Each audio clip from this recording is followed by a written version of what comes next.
Step number 2 on how to start your genealogy research.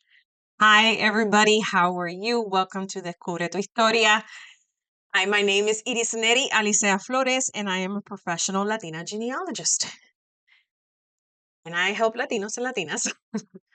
Sorry, today is like one of those funky days. Today, I help Latinos and Latinas connect to their ancestor stories through the building of a genealogy tree. Because when we understand more about the past, we understand more about ourselves in the present, and it helps us to decide who we are, what are we going to do from here on out into the future. All right, everybody. Number 2. So I already shared number 1. So you want to see step number 1? You can go see in my previous videos. Number 2, write everything you know. So step number 1, you were going to decide where you were going to start, who you were going to start with, right? So you have decided. You said, okay, I want to know more about my paternal grandmother. Sorry, the hair is just not doing it today.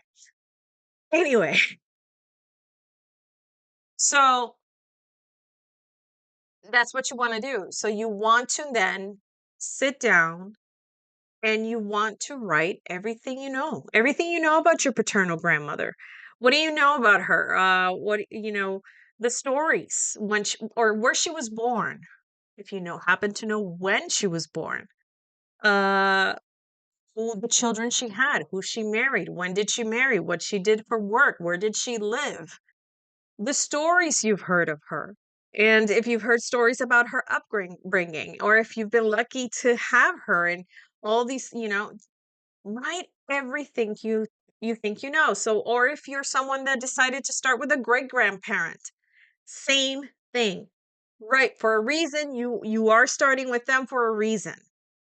But let me say, if you are going to start with a great grandparent, you still have to start with your current generation, okay?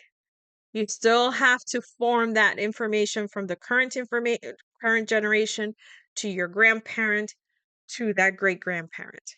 But write everything you know, whether you type it, whatever, however, whatever format works for you. But that is one of the important things. Even write those stories that you might think may not be true.